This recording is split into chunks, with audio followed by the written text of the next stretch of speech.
Okay. Chapter 2, Palancar Valley. By the way, it's pronounced Palancar. And the person who, through the cover was called something Palancar, I believe. If I can only find it, I'll tell you.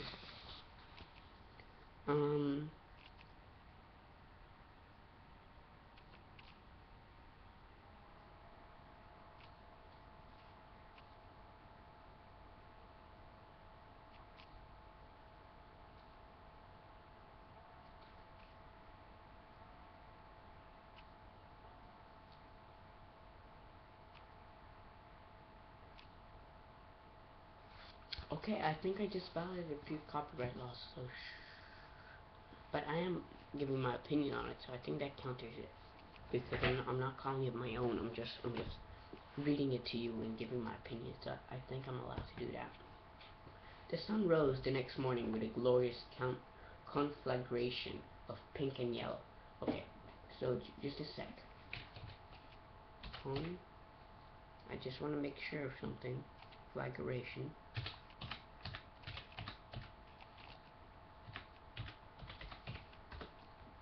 Okay, conflagration, noun, an extensive fire that destroys a great deal of land or property. Okay, I don't think you... Conflagration, that's the thing, how it says it. And so, if you wake up in the morning and you see a conflagration, I don't think that's very good, because it's a fire that destroys... extensive fire that destroys a great deal of land and property. Okay, so that's not good.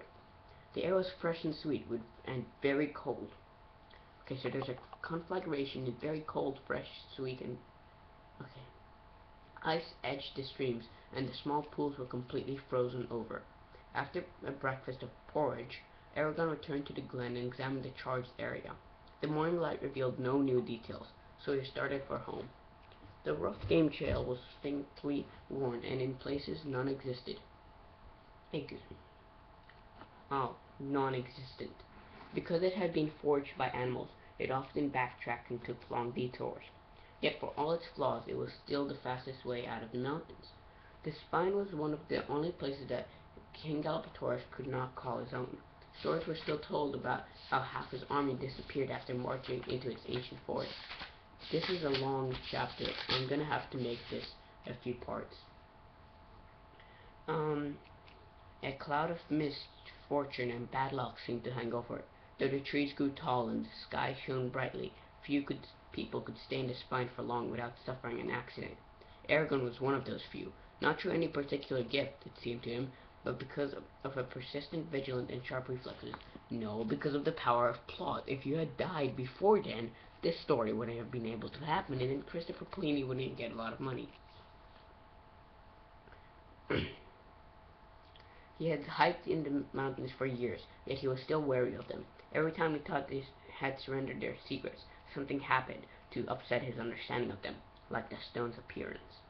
He kept up a brisk pace, and the leagues steadily disappeared.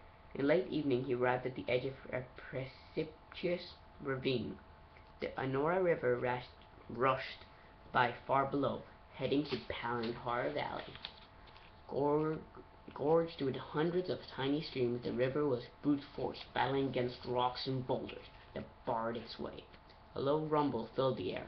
He camped in a thicket near the ravine and watched the moon rise before going to bed. Oh, I'm a little bit tired. Oh, I forgot to tell you. The last chapter ended with him going to sleep. This chapter, I believe, is also going to end with him going to sleep. And a bunch of other chapters are also going to end with him falling asleep. How I noticed, because I've read the entire series a while ago, and, okay, we're gonna have to end this soon, so, it grew colder over the next few days, next day and a half. Eragon traveled quickly and saw little of the wary wildlife. A bit past noon, he heard the Igualda Falls blanketing everything with a dull sound of a thousand splashes. Okay, the trail led him onto the moist slate outcropping which the river sped past, flinging itself into empty air and down mossy cliffs.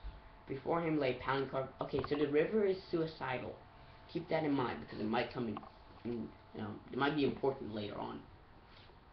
So the river is suicidal, and Eragon is this. Okay, I can't tell you anymore.